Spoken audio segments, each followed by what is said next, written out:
dans ces approches d'élections présidentielles 2025, fiers Ivoiriens, tout peuple résidant sur le sol ivoirien, abstenons-nous de tout discours haineux, discriminatoire, raciste et xénophobique. Protégeons notre patrimoine commun qu'est la Côte d'Ivoire. Que la paix, la solidarité, la cohésion sociale soient vainqueurs.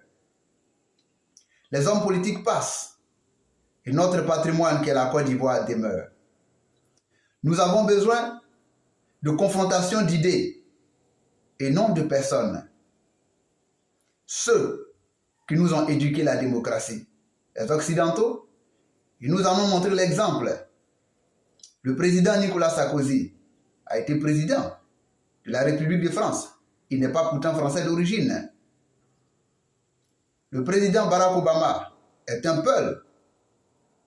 Il a pourtant été le président des États-Unis d'Amérique.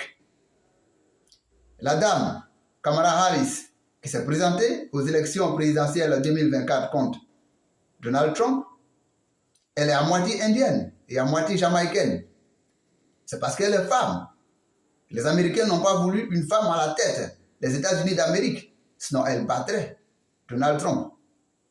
Tels en sont quelques exemples. C'est eux qui nous ont éduqué la démocratie.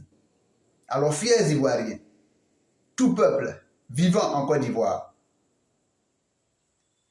abstenons-nous de tout discours haineux.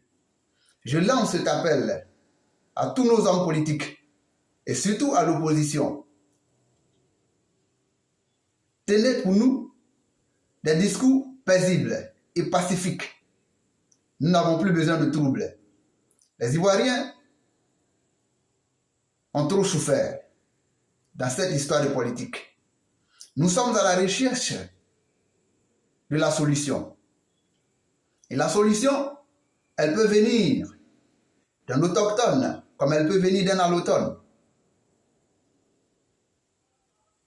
Ceci étant, notre mal, qui est l'ivoirité, fiers Ivoiriens, chers peuple de Côte d'Ivoire, abstenons-nous de tout discours haineux.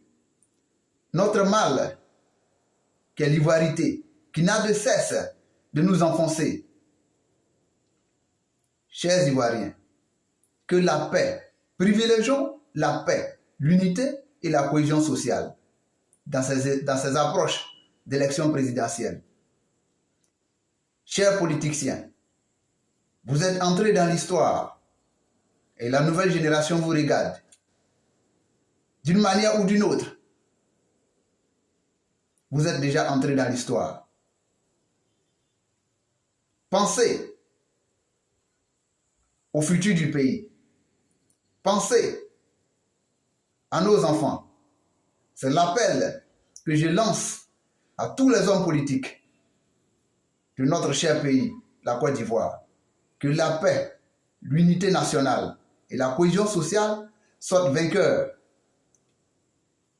pendant ces élections présidentielles 2025.